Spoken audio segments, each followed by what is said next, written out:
Danny Flexen here for Seconds Out with Galal Yafai, obviously youngest of a famous fighting family, and one of the few members of the GB squad here in Sheffield that's actually been through an Olympic cycle previously.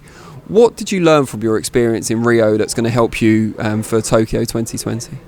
I think it's just for me, it was just more fights really.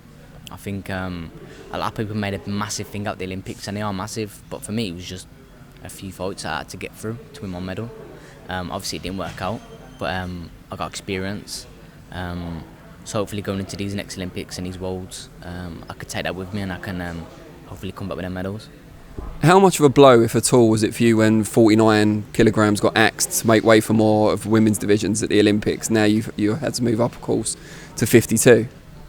At first I was panicking. I was thinking, oh gosh, what am I going to do? I'm tiny, 52. Cause see how Cal makes his weight, and I think, but I'm tiny compared to him.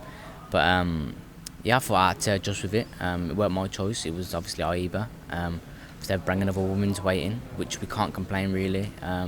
They took 2 men's weights away, and it's just boxing. I have to just adjust. I had to go with it, and I have done. And I think it's a blessing in disguise really. I feel great at 52, and it'd be great if I can medal and yeah, obviously medal at this new weight.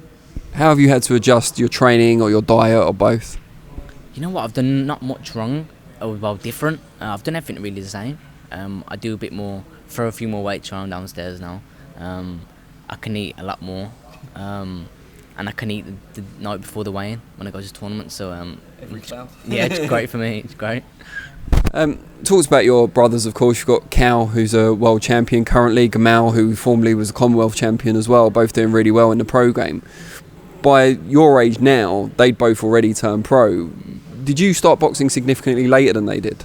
Yeah, I started late. I had my first fight at 18. Normally people have their first fights at 15, 16, so I was catching up.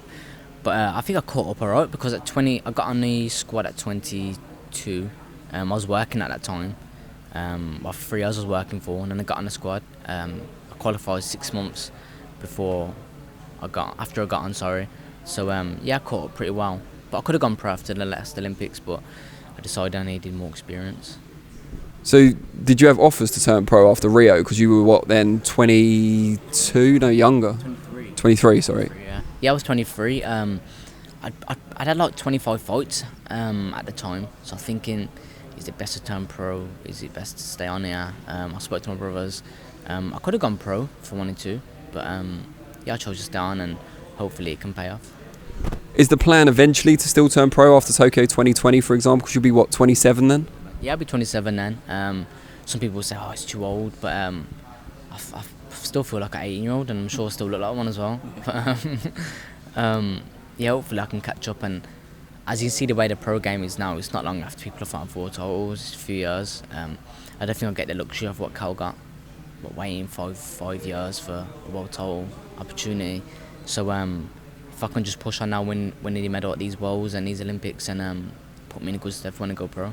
And you can drop back down in weight. Yeah, I can drop back down in weight, go up and down. Yeah, there's a few good lads now in England that them weights. You've got Charlie Edwards at fly, you've got my brother Cal at super fly. So yeah, there's a few little good fighters around now. When you're not training up in Sheffield, when you go back home, how much time do you spend training around your brothers when you're in your home gym? Yeah, whenever I'm at home, I was training with them on Monday actually.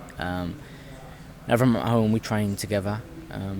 Obviously, it's good to watch Cal and Gamal train. Obviously, Cal now is a world champion. So yeah, it's good to pick up things from him. I've always picked up things from him, growing up and that. But yeah, Cal's he's a really good fighter, he's dedicated, just like Gamal. But yeah, I still pick up things from him now. There must be an element of competition there as well, because although you want to be the best boxer in the world or whatever at your weight, you also want to be the best boxer in your own family. And I think neither of those guys have got an Olympic medal, of course. So that's kind of a target in itself, is it? Yeah, it is, yeah.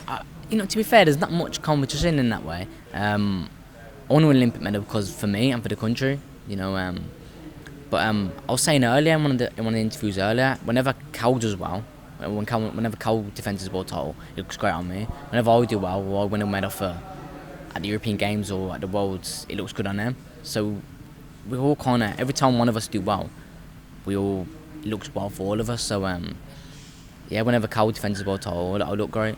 So it's good for us really. So obviously, I think Cal's probably got the mantelpiece for the best fighter in the family. I can't really disagree with that. At the moment. At the moment, yeah, it's fair. But it might change in the future. I might be world champion and an Olympic medalist as well. So and I'll have two things over Gal. And you say there's no competition. Just for people out there that want to know a bit more about you, how can they get hold of you, follow you on social media? Yeah, social media. It's Galal Yafai on Instagram. Galal_Yafai on Twitter. And yeah, it's Galal Yafai on any other social media, Facebook.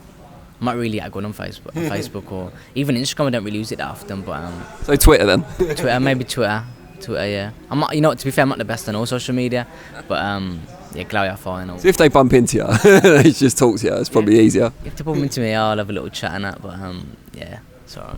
Brilliant. All right, well, we wish you the very best of luck with the Worlds and obviously forward on to Tokyo 2020. Cheers. Best of luck. Cheers, thank you. Cheers.